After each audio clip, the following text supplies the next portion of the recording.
Everybody, please welcome our guest for this evening, Jonathan Keeble. How are you, mate? I'm very good. How are you? Very, very well. Great to have you on the show. Everyone's going to be very excited about this one because I know you've played a lot of sort of amazing characters over the years in this gaming world, and hopefully we can touch on a few of them today. Yeah, sure. If I can remember them, I will. I will try. I know you. Look, you were just telling me off air. You've had a very long and like a massive career, haven't you? You've started this since you were young, right? Yeah, I started doing radio for the BBC in about 1993, and I basically That's when I was born, by the way. Thanks for that. I have to say, for those people, if they can't see you, you are the palest Australian I've ever seen. It's the lighting. Hold on, I need to. Oh, is it the lighting? Is it? Yeah, it's the lighting. Yeah. 1993, I started work for the BBC, and I did 4 years. Yeah. Well, 3 or 4 years of basically radio dramas, which was great because you got to play a lot of different characters, a lot of different voices. And from that's when computer games started to become quite big in the early 90s. And I used my experience to go into that side of the voice world, and started doing computer games and then audiobooks. Some of your listeners might, if they're into Warhammer, I do loads of stuff for Games Workshop for Warhammer now. Wow. They do audio dramas as well. Yeah. So, I mean, it's been a great part of my career. I mean, I'm an actor and I do telly and I do theatre. Yeah. But the audio side of things, has been the mainstay. And, with lockdown, it just went crazy. You got more work off lockdown? Totally. Yeah. I built my own studio just about 2 months before lockdown happened in the UK. And nothing to do with COVID, because didn't know about it. It was just, I wanted to get some more work in America. And in the States, every narrator or actor, voice actor, has their own studio, because like Australia, it's so massive, you can't just go to one central venue. Whereas in the UK, nearly all actors, you went and did your voice work in London. Doesn't matter where you lived, you traveled into London because it's possible. But that was not the way they worked in America. And they like to pay the actor direct and use their own studio. So I set this up, and then COVID hit, and of course, all the studios closed. And then people with their own studios, so I was already busy, but it became mega. Because as we're seeing here, you had everything set up, right? You've got the soundboard, you've got the professional mics, it's all ready to go, right? I've got a Neumann mic, I've got a Audio Thunderbolt, I'm recording today. I'm recording quite an interesting audiobook, actually. It's a big new biography that Penguin Random House are bringing out about Putin. Oh, so wow. I'm finding, so I'm in the middle of recording that. I always wondered, as an actor doing these audiobooks, you'd learn a lot just by reading them out. You know what I mean? Totally. I'm like an expert. I'm an expert in things for about a week before I do the next one or the next thing. So you don't retain half the information. Well, you retain some bits that really, resonate with you. But a lot of it. A lot of it. Well, you said you did 1,000. So, I mean, that's unbelievable. Well, I don't think we've had a guest that has done 1,000. I know people that have done over 500 that have come on this show, but 1,000? That's radio plays. Well, Audiobooks, I've also done. If you go onto Audible, I know in the UK it's something like 780 titles of mine you can get. I think it's more in the US. So that's a lot of audiobooks as well. Yeah, you can just search by your name. Wow. Yeah, it's unbelievable. Who knows how many you got there, but it's quite a lot. And typically, is there like an estimate how long each one would take, or they're just all so different? They're all so different. This Putin one is a big old mammoth thing with lots of Russian names. So to record it, it takes quite a while. Your average book that you would get from a bookshop, say a thriller, they're Yep. usually about 300 odd pages. It would take me about 3 days, 2.5 days to do one of those, 2.5 to 3 days, depending. Wow. So you got to be Mm. on your game because you got to stay consistent throughout the whole 3 days. Yeah. Yeah, and before you actually record the book, if it's a novel, especially, you have to work out all the voices. You have to all the different voices for the different characters. If it's like this Putin biography, I wouldn't do voices in that because No. all the quotes, all you're doing is raising the tone slightly to tell the listener it's a quote. But obviously, in a novel, you've got characters, you have to give them voices. So you have to work all that out in advance, you know. Well, that's where the fun is, I'm guessing, right? Oh, I tell you, Dan, I mean, everyone who knows me has appeared in a book or two of mine because what I do Oh, is I really? So cast. I'm next. Is that right? You may well be in it in one because what I do is I cast them in my head. So say there's a character's in a thriller and he's a tough-nosed copper or whatever it is. I will think of someone I know. It might be an actor I've worked with. It might be a famous actor. It might be Russell Crowe, for example. Yeah. But sometimes it will just be a mate of mine. And to tell me when I'm reading, recording that that's who it is, I'll put their initials by the start of that bit of speech. So if it was Russell Crowe, I'd be Ah, RC. right. Yeah. If it was a mate of mine, it would be their initials. But yeah, that's how I work, and to tell myself as I'm reading who is who, because sometimes when you read a book, you're not told who's speaking, so you have to, obviously it's obvious when you are reading it, but when you're reading it to record it, you need to know what voices, Yeah. which voice you're going to use. And I think everyone here knows how good you are at your work. I mean, I don't know how you do it really. The varied voices that I've heard from your work, and I haven't heard it all. So I don't even know your full potential, but just the range that I've heard you do is quite incredible. How have you developed that over the years? How is it just repetition? Is it just working on different voices? Like how walk us through that? Yeah, I mean, I typical story. I started doing voices, if you like, at school. So Yeah. I was mimicking teachers to make my mates laugh and Yeah. things like that. And also, I started work on my voice when I was about 8. Now, what I mean by that is that I grew up.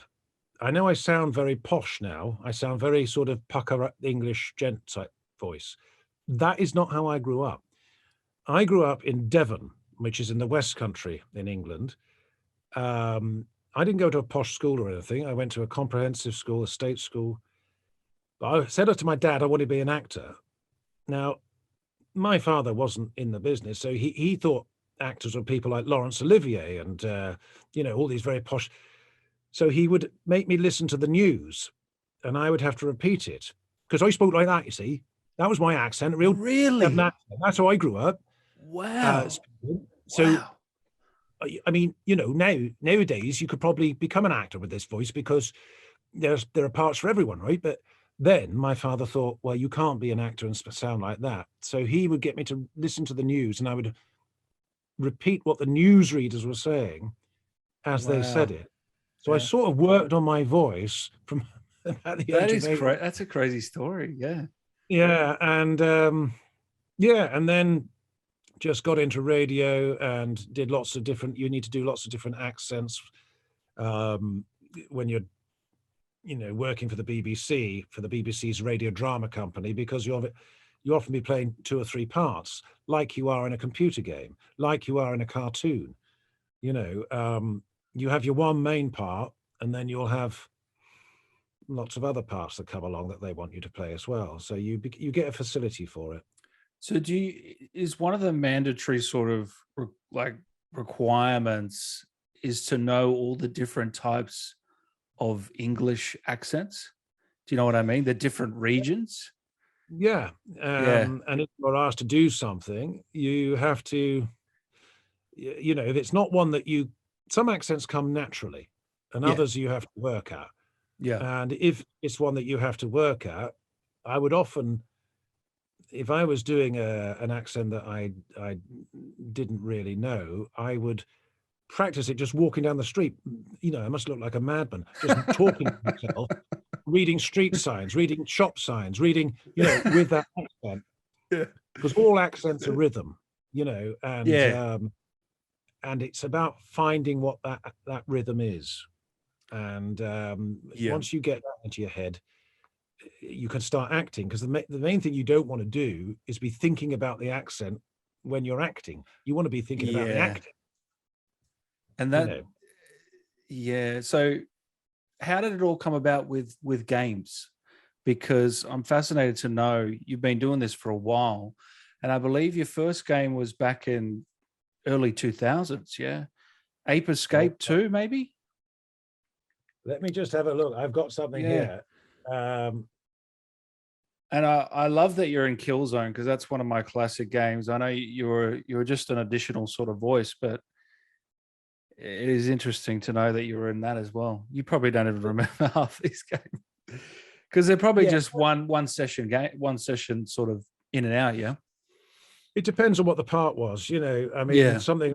I mentioned to you off air about Fable. That was quite a mm, big part. So you were in for more, but often, yeah, you'd be in for an afternoon doing your character.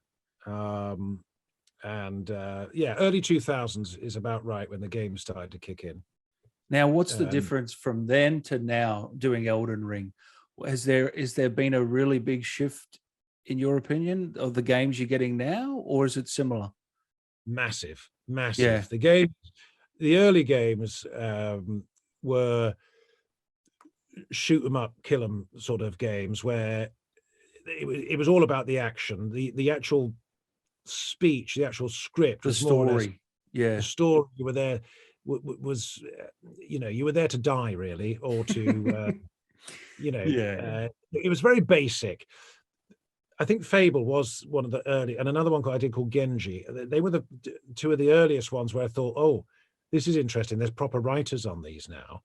I mean, Elden Ring's got George R. R. Martin as one of the writers. I mean, they're like movie scripts now, the games. mm, And the punters, the players are so much more sophisticated now, that's what they demand, mm. and that's what they're getting. And it's great for the actors, because you have a story to your character, you have a transition. It's just the same as being in a telly or a movie or whatever it is. Mm. Being in a computer game now is a there's still the dying and the shouting and the Oh screaming. yeah, yeah. But it's just Um, evolved the storytelling aspect, hasn't it?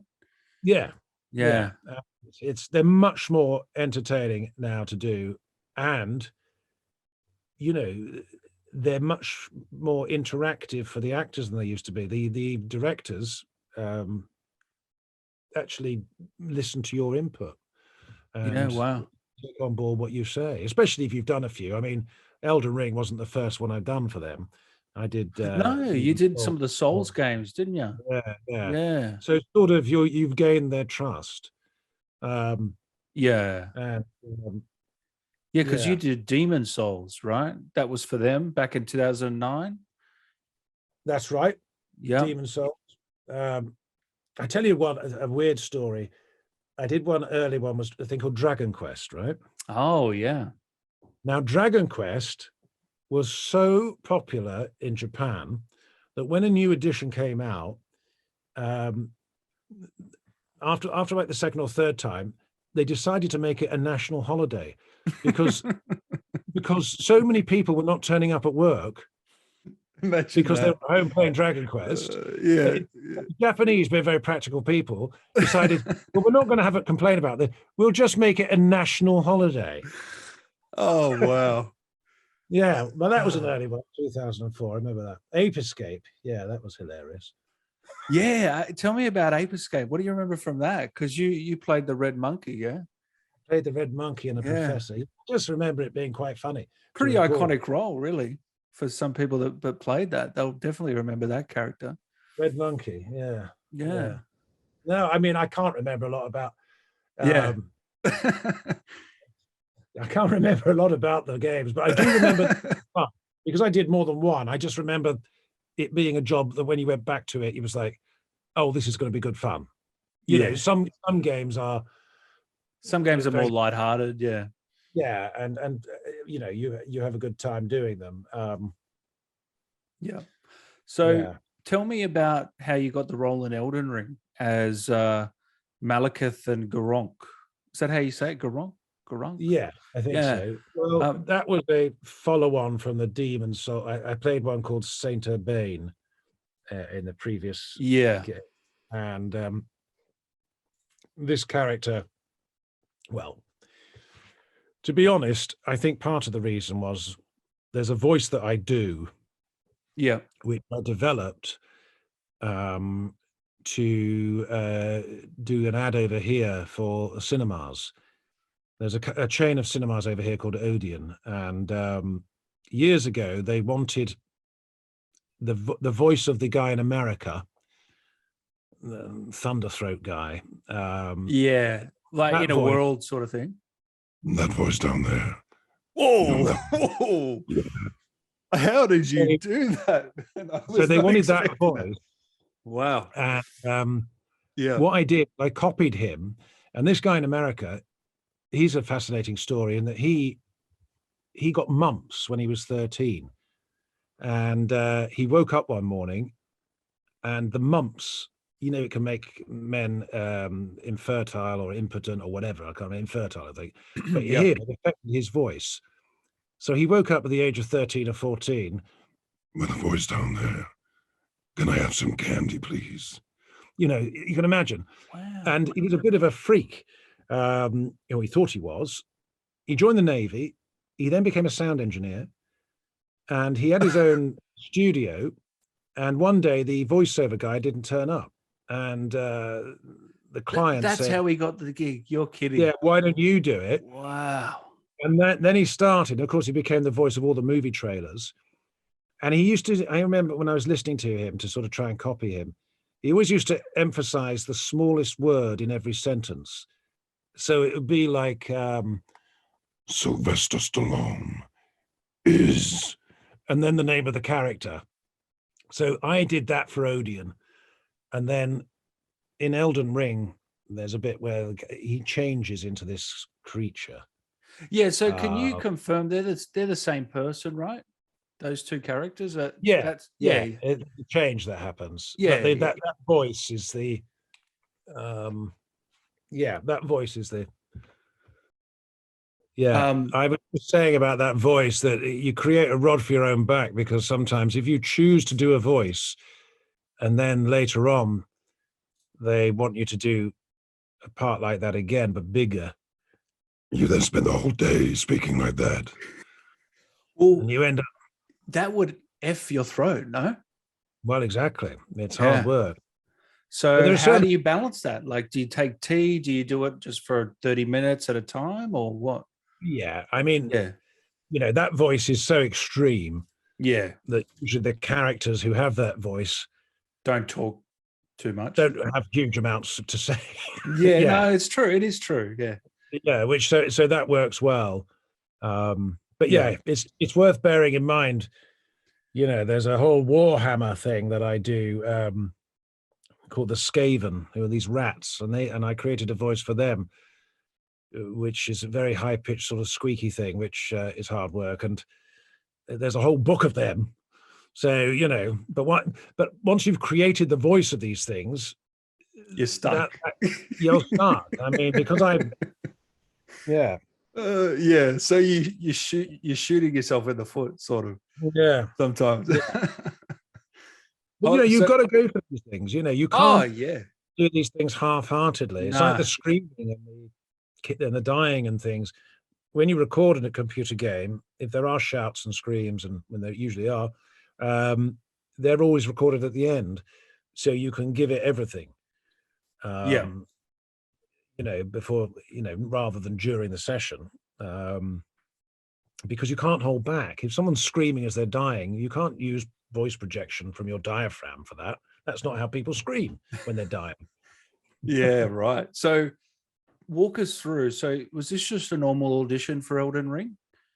Or was there anything different about the process for you to a typical job? Elden Ring, Miyazaki, isn't it? Yeah, Miyazaki, yep. Miyazaki was sort of, what was different was that he was on like a Zoom call like this. So he was in the room with us, if you like. Yep. I mean, usually what happens with the auditions is they have a representative from the company. So there's usually someone over from Japan, but it's not usually him. Not the director, yeah. Yeah, but he was there this time and could direct you during the audition, if you like.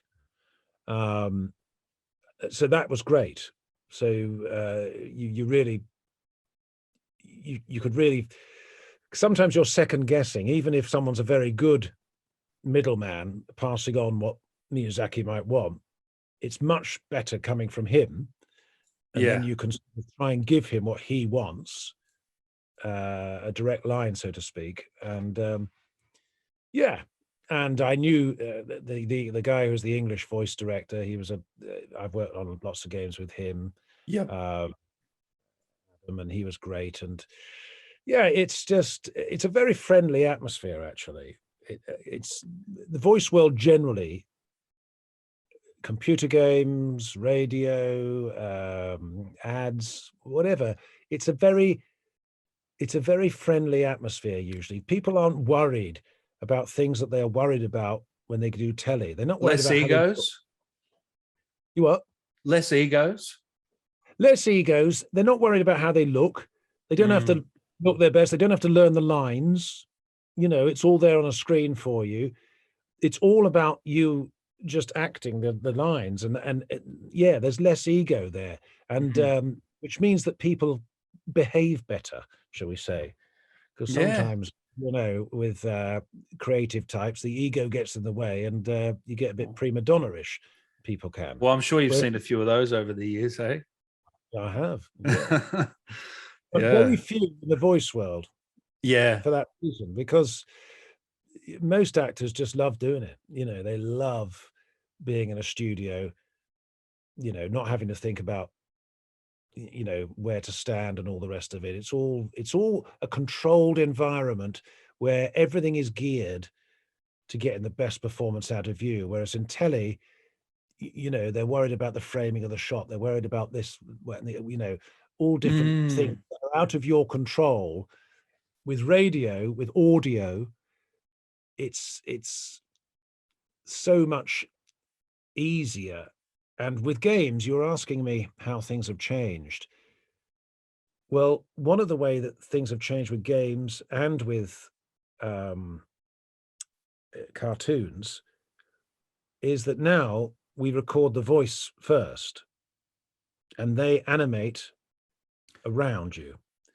Now, this is a massive change because it's so much easier as the voice actor to come in and do what you want to do within, bounds. Yeah, instead of miming it.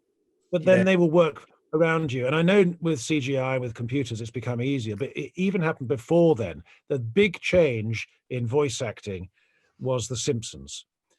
The Simpsons was the first cartoon where the actors sat around a table and recorded it just like a radio play. And it was because Matt Groening found this firm in Korea that was so reasonable that they could do that, because it's more costly to do that than do the animation first to get the actors to fit around that. But of course, The Simpsons was such a hit, and it was like they were so alive, these characters, that they realized this is the way to go. And so since then, I'm recording a cartoon series, animated series throughout this year, and that's what they're doing. I mean, that's the way it's done now. And it's exactly the same with computer games. You must feel like you've got the gig of a lifetime Really? Yeah, well, it's lovely. You must wake up feeling a bit, grateful. Yeah, no, I am. I get paid to do something I love, and that's Yeah. that you've got the the golden ticket. If you've managed to do something that you love in Yeah. life, and get paid for it. I wanted to be a cricketer when I was younger. Oh, you like cricket? Yeah. That was same Oh, with me. I was supposed to be a cricketer too. Yeah. I grew up in an era in this country when my local county side was Somerset, and at the time you had Ian Botham and Viv Richards Oh, geez. and Paul Garner. Good luck. It was a great team to Oh. go and watch, and that's what Yeah. I just thought, those guys are so lucky. They're doing something that they love. And then I found the acting, and I am, as you say, I'm very privileged to be in that situation. Were you a batter or a bowler, by the way? I was a bowler, off spin. Yeah. Same here. And I was, oh really? Not off Yeah. spin, but bowler. Yeah. Yeah. Yeah. And, in those days, I really was a bowler, i.e., I was always going in at number 10 or 11, and I quite enjoyed it, but there was no real, I played to a reasonable level, but there was no real demand for you to be a decent batsman. Whereas now, every team wants up to number 10 to be an all-rounder, don't they? Well, Yeah. that wasn't the case then. No, exactly. Yeah. I used to come around 7 and I'd be the big hitter. Yeah. That's the style of batting. So it either went well or obviously you could hit the ball quite a way, I think. Looking at it now. But I gave it up just because I hated fielding. Sounds lazy, but I understand that. I used to stand in the slip. So, see, they put me in fine leg and positions like that, so you got to run around all day. So with back to Elden Ring, did you struggle with the translator? Because obviously Miyazaki's son is Japanese, and he's got to pass that information on, and there's a bit of a process there, which is what I've heard from the other actors and yourself. So, did you struggle with that at all, or was that fine for you? Was that just a normal thing? Well, you are right, and it gets filtered through. So there's someone from the Japanese. There's a Japanese guy in the room, but then he basically says what Miyazaki wants, and then there's an English voice director who passes it on to you, experienced, who sort of again interprets into a language that actors can understand. There's famous stories about in the voice world where people who don't understand will say something like, for an advert or something, will say, "Yeah, that was really great. Can you do it again? And can you take 3 seconds off it, but don't sound so pacey as you did last time?" Okay, sure. That's a useless direction. Okay, so it's about having a director who can actually put into words that an actor will understand what they are trying to get out of you, because that's what it's all about. You are trying to get the best performance out of you, and obviously they have the overall picture in their heads, which is an actor you really don't have. You come in and do your little bit on a game, and because of NDAs and the absolute, sort of Kremlin-like security that they have around these games now, it really Sniper is, on your head at all times. You never see another actor's script. You never see, given you're given little pockets of information, but that's all. Yeah, it's not like you were given the whole script of Elden Ring, No. Well, I know for a fact that with Elden Ring, because we recorded some of it before lockdown, and that long ago. Wow. Yeah, there was a lot of work done during the lockdown period when certain things were changed with the story, I think, and whatever. And so after lockdown, we came back and did some further voice work on it, not that long before it was released. So that must be Yeah. that was a case of, I think that was a case where I did see the, you know, the animation all the way, and you sort of fit into what was going on. But Because it has yeah. to be done at that point, doesn't it? They're Yeah, on the yeah, final yeah. touches. Yeah. Yeah. Yeah. So, because the voice, as you said, was demanding. Gurranq's wasn't as bad, was it? That was more No, that was more manageable. normal. Yeah, yeah, Yeah.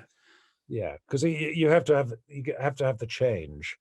I mean, I haven't played it. I haven't played many games, to be honest. But people, well, I'm quite pleased that my boss comes near the end. Yep. He's quite near And you're the one of the end. favorites as well, I must Oh, say. really? Yeah. People are loving the character. Yeah. But I bet he's I'm glad you said that they're the same person, because there's theories going around that, they're different people and stuff. So I've always had the theory that they were the same. But well, that's what I was working on when I was yeah, doing it. yeah. Well, yeah. Even you might not know. But No. because I think what people don't understand is that you don't get much information on the character, do you? Really, you get a small snippet of backstory when you go Yeah. in, or what? Yeah, yeah. Yeah. You get a small bit of backstory. Do they give you a picture of what Yeah, he looks you like? get Yeah. you get a picture of what it's going to look like, and you get told the sort of thing that they're going for. Yeah. But then you are given a lot of you're given a lot of leeway to come up with stuff yourself that you think works.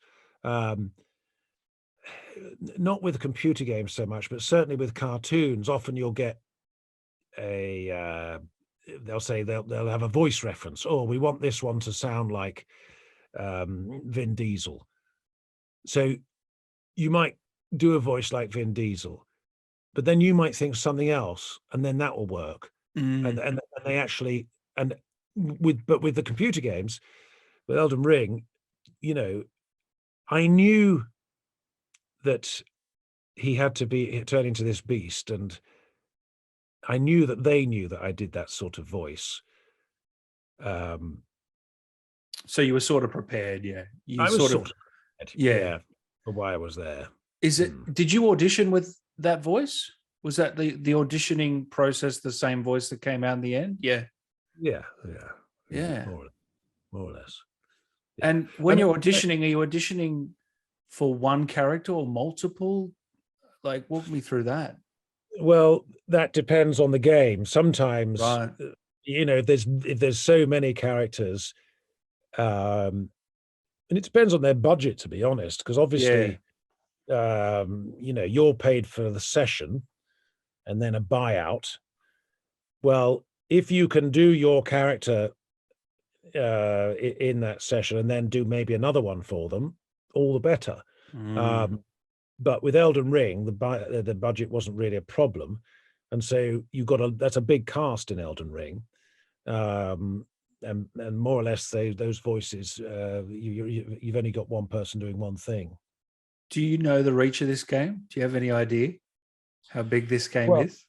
Somebody told me that the trio of games, Elden Ring, Demon Souls, and the one before that, Dark Souls or whatever, yeah, money-wise, may become the biggest money-making entertainment trilogy of all time. It's probably true. It's probably true. The Elden Ring has sold, to our knowledge, 12 million copies at this point, but it's probably nearing 20 now, which is really good for gaming. Yeah. And especially compared to Dark Souls, Demon Souls, this is a big leap. Yeah. And it's just, the reviews were 10s all across the board, pretty much.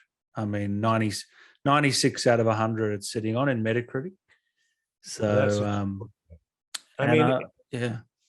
It's great. And I mean, I know it had won an award even before it came out, which was the most anticipated game of the year. Yeah. Yeah. I'm sure it will do well at the the awards ceremony this year. Oh, they'll probably win everything. Let's hope you're up for an award, hey? Well, I mean, to be honest, what they did do this year, because often once you've done it, your sort of connection with the game is over once you've recorded your stuff. But the studio where we recorded it, a place called Liquid Violet, they're very good. And they're very good at keeping in touch with their actors. And on the release day of Elden Ring, they had a big party. So did you go? Yeah. Nice. And so a lot of the actors were there. And you know, the booze was flowing. The game was on. The game was on in all the studios. You could go in and play it. And yeah. So and you've seen it played. I've seen it played. Yeah. And the engineers, who you know, a lot of them are gamers, were, you know, they were very excited by how difficult it was. Yeah. Well, I'm looking at on YouTube now, and Maliketh, the boss battles on 1.1 million, just one of the videos. So that's that's the reach that you're looking at that have heard your voice. It's pretty crazy, isn't it?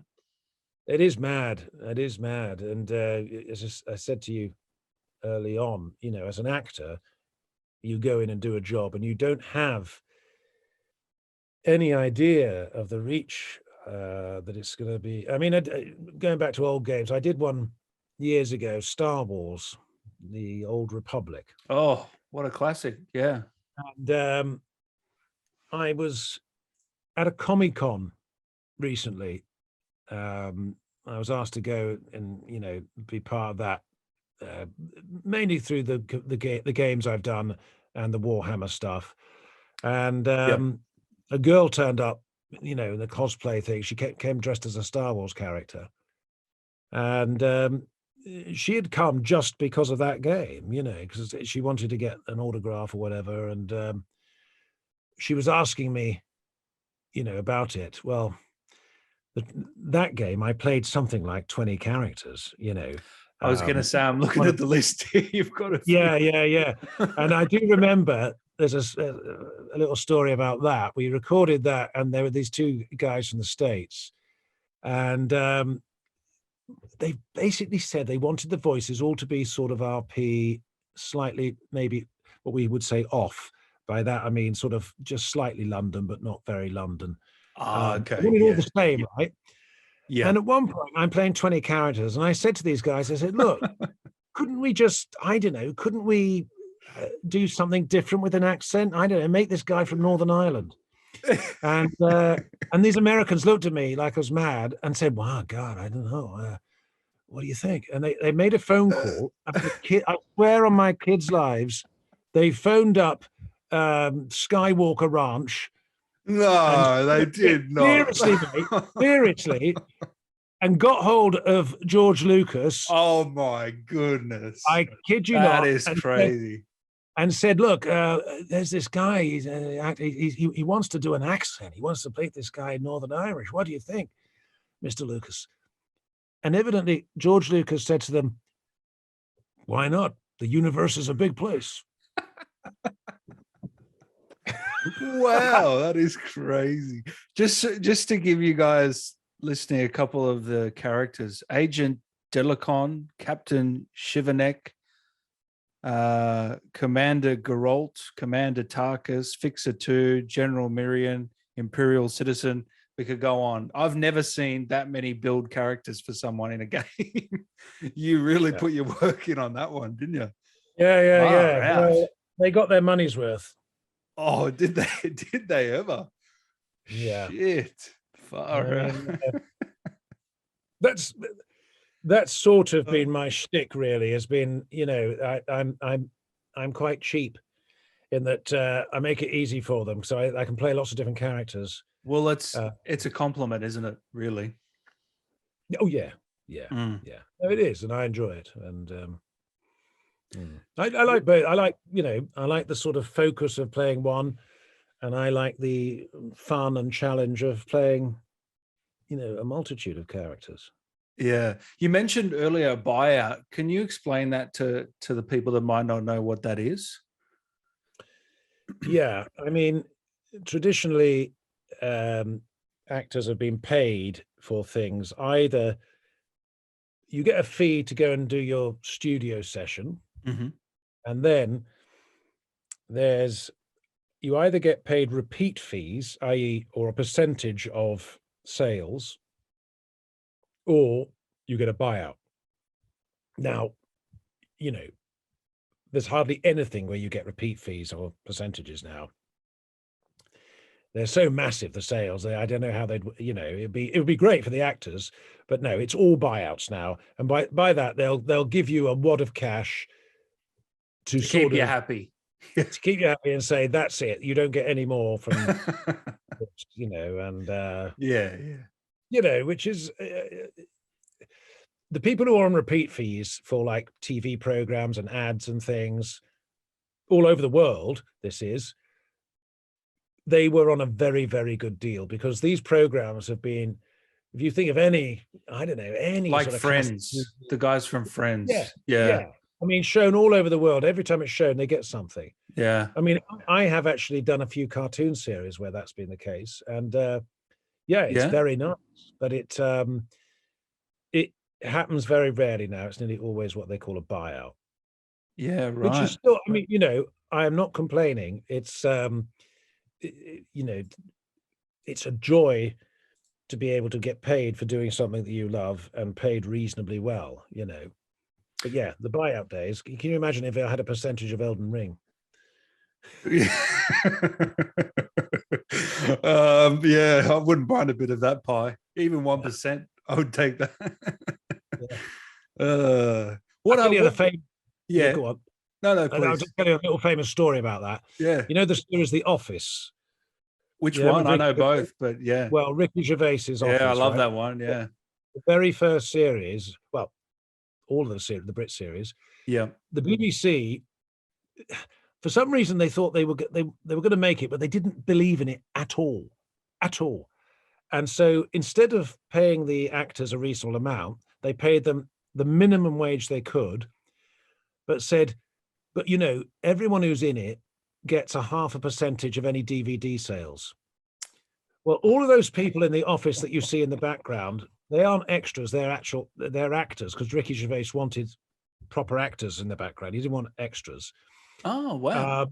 Yeah. So all of those people you see, even though they might not have lines, they might have like one line in three series.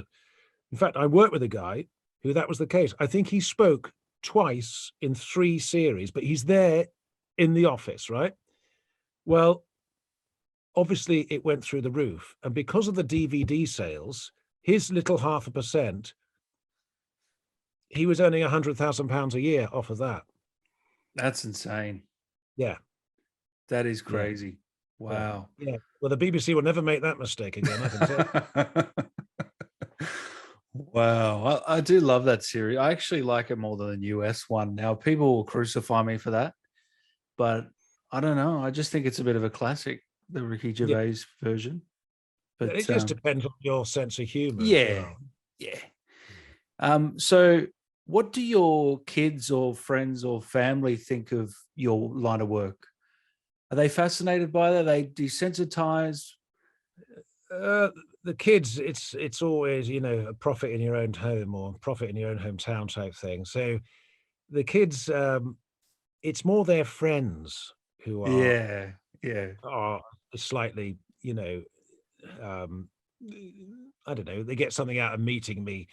The kids themselves, the two boys, boys, they're 23 and 18 now, but when I've been in stuff, they're sort of pretty blasé about it. But Elden Ring was a good example, actually. There's a good, one of my lads is 18, and there's a lot of his mates who play it who are just they must be. gobsmacked. Yeah, I was gonna say you're the cool dad right now. Yeah, Yeah.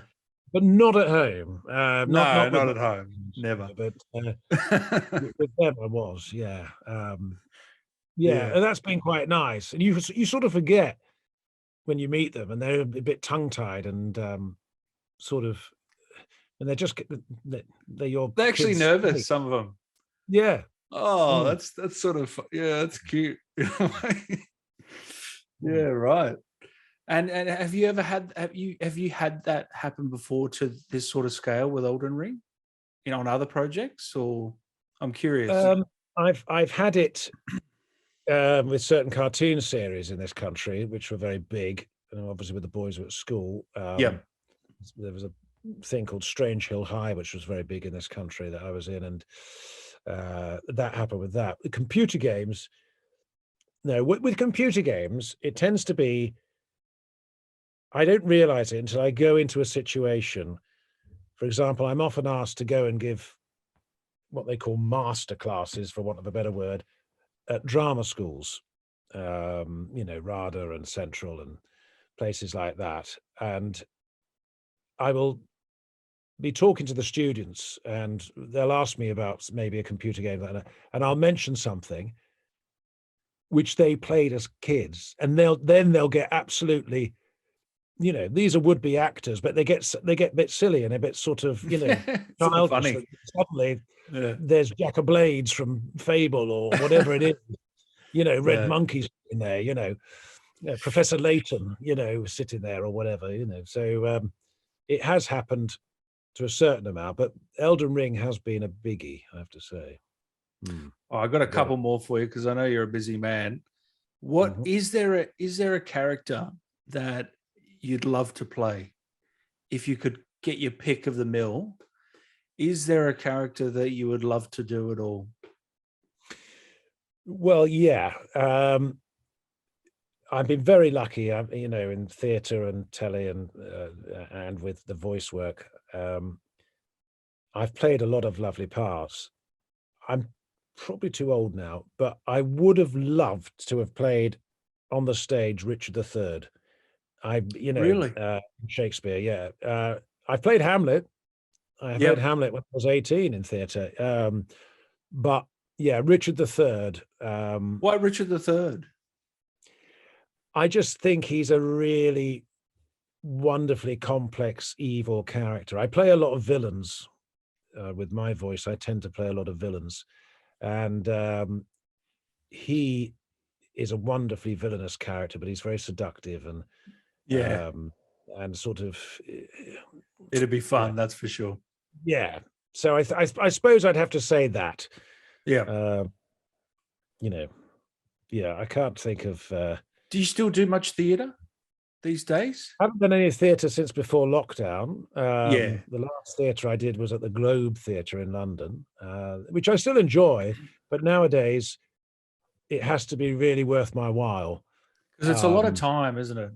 It's a lot of time, and it means I have certain ongoing commitments with voice work that to give those up, it would have to be a make really sense. Yeah. top part, I mean, I'm not saying I wouldn't do it, but TV's easier to fit in, you see, because it's a few days and yeah. I'm up for the part of I've just done a self-tape for something yesterday. He's a killer in a soap over here called Hollyoaks, and I probably shouldn't be telling you this, but his name is Les the Embalmer. Which sounds like a blast. Wow, I hope you get it. I hope you get it. Yeah. Shit, isn't it? Can you just give us a quick rundown? How many self-tapes would you do a year? Because I don't think people realize how many you have to do.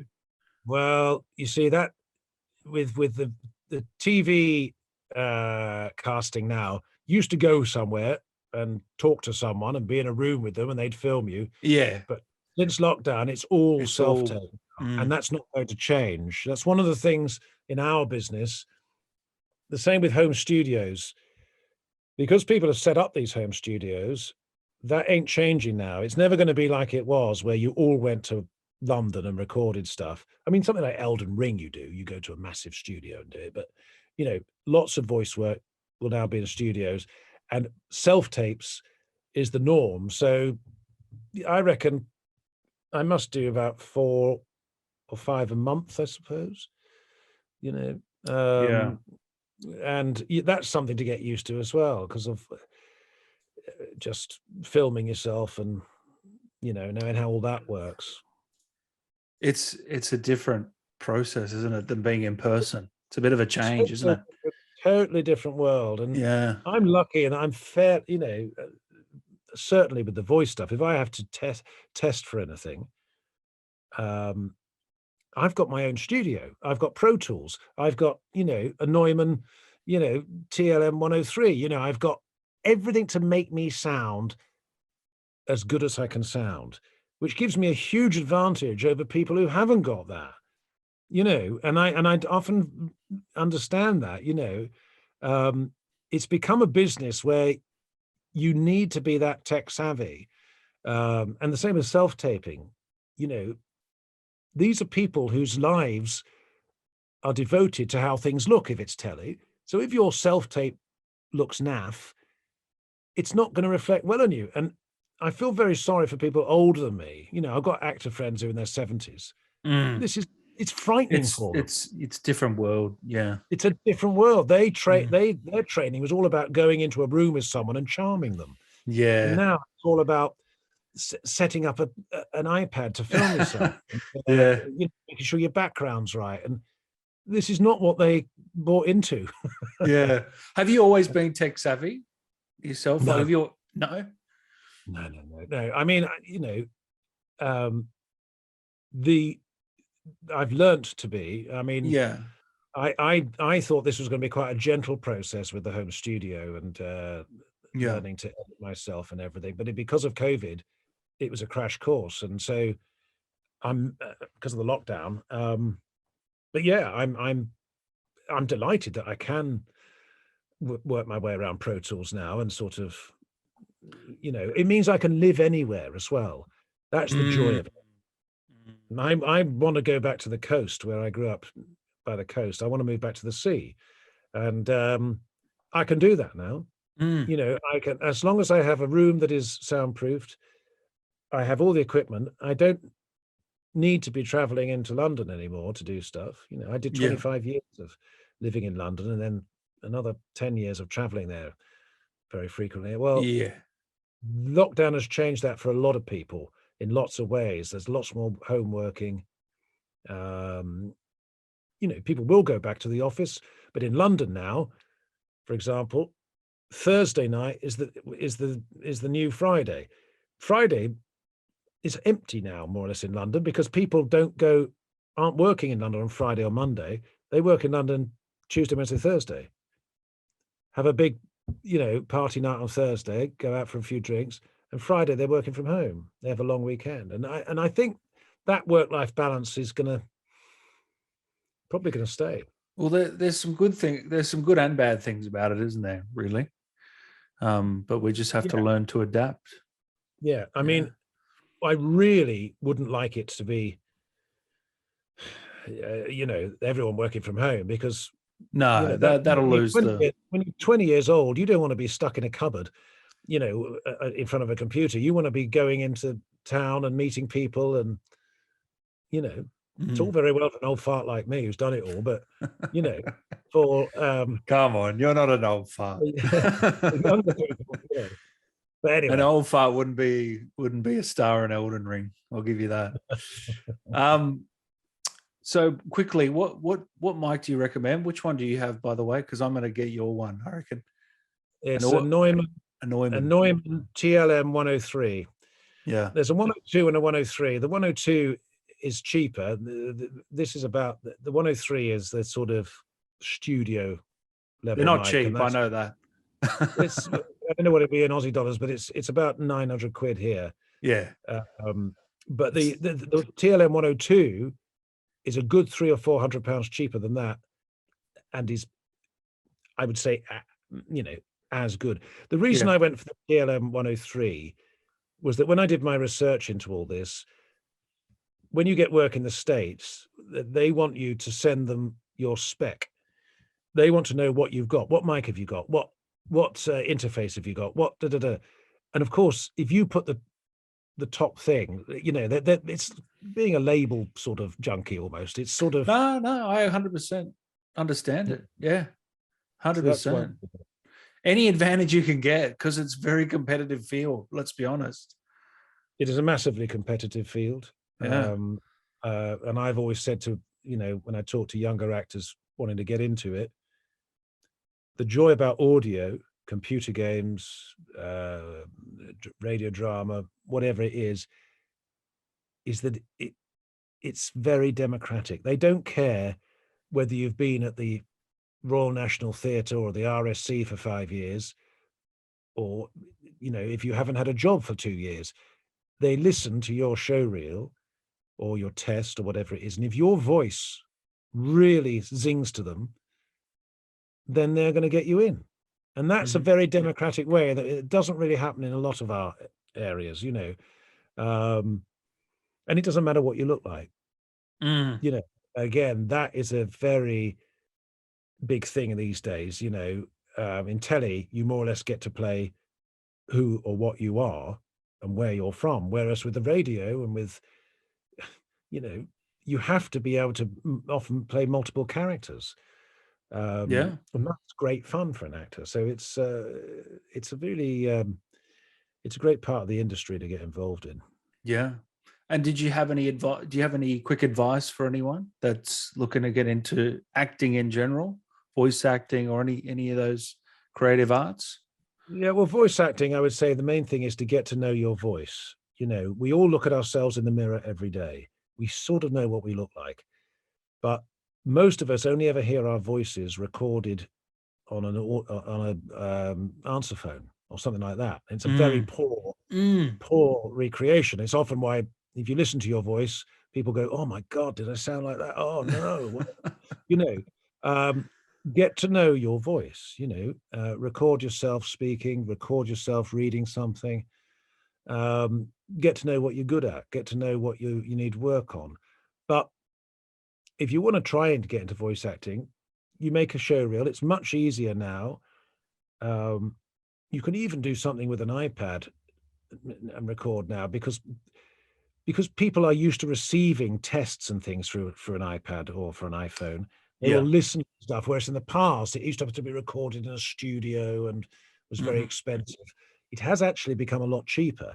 And you can email your test to someone or email whatever. It's become even more open. More accessible, you think? Yeah. I think it's become a lot more accessible.